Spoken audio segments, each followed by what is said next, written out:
Banco Popular, 50 años a tu lado siempre.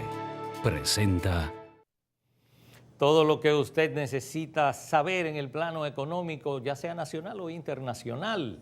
Este es el momento con nuestro invitado especial, Esteban Delgado. Buenas noches. Buenas noches, Bolívar. Buenas noches, amables televidentes.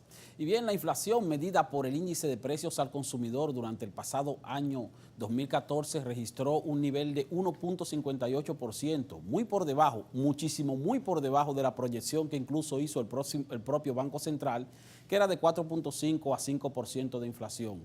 La inflación se mide, como dije, por el índice de precios al consumidor con base en una amplia canasta de bienes y servicios que se supone son los que consumen los dominicanos. Tradicionalmente, la gente se queja de que el Banco Central no dice la verdad cuando habla de inflación porque siente que los precios viven subiendo cada vez más y sin embargo, cuando se habla de inflación, incluso en el mes pasado, dice el Banco Central, que fue prácticamente una deflación porque lo que hubo fue una reducción de precios de 0.7%. Claro, hay que tomar en cuenta que eso estuvo muy influenciado por el renglón de la canasta que tiene que ver con los combustibles. Durante el mes de noviembre y diciembre del año pasado, los combustibles registraron una reducción extraordinaria, se puede decir, de pocos precedentes de los últimos años, y esto entonces influyó en el renglón de la canasta de bienes y servicios que tiene que ver con transporte, que representa el 20% o el 18% de la canasta de medición que hace el Banco Central. Pero cuando usted se pone a medir el renglón o la canasta de alimentos y bebidas no alcohólicas que representan para el Banco Central en su medición el 25% de la canasta de consumo de la gente, ahí se registró una inflación durante el pasado año de un 7%.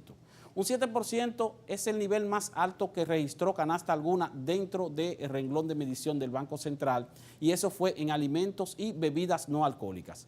Ahora, el Banco Central estima que el 25% de la canasta de consumo de la gente es de alimentos y bebidas no alcohólicas. Imagínense entonces las familias donde los alimentos y las bebidas no alcohólicas representan el 80% y hasta el 90% de su nivel de consumo total. Esa gente entonces siente que la inflación fue mucho mayor porque la mayoría de productos que adquieren cada mes fueron las que registraron mayores niveles de precios. Y entonces ahí es donde se produce la queja o la duda del ciudadano cuando dice el Banco Central habla de una inflación de 1.5% el año pasado y sin embargo para mí los precios aumentaron muchísimo más. Es que para usted posiblemente el renglón que usted más consume dentro de la canasta de necesidades básicas que usted tiene, y en este caso generalmente las familias más pobres son las que destinan mayor cantidad del presupuesto a alimentos y bebidas no alcohólicas, es precisamente el renglón donde hubo mayor nivel de aumento de precios. No se siente tanto cuando se hace la medición del Banco Central en el índice de precios al consumidor porque el Banco Central toma promedios de canastas distintas de productos, bienes y servicios. Esteban, ¿y qué nos espera para este nuevo año? Para este nuevo año se debe esperar una mejoría en cuanto a la situación de precios. A pesar de que desde enero o febrero se va a comenzar a cobrar un aumento en el ITEVIS de 11 a 13% en productos que antes estaban exentos, como es el caso de los aceites comestibles, algunos lácteos, café y chocolate, cacao.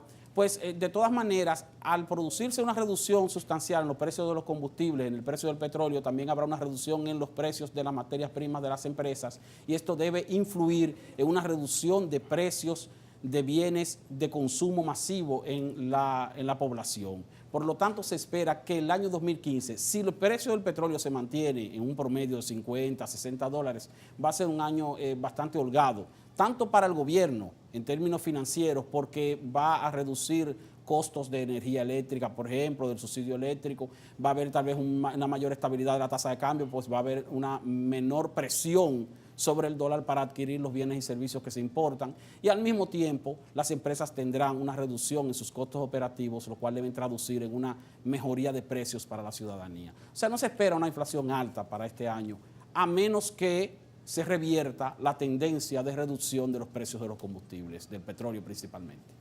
Bueno, que Dios te escuche. Gracias. Banco Popular, 50 años a tu lado siempre. Presentó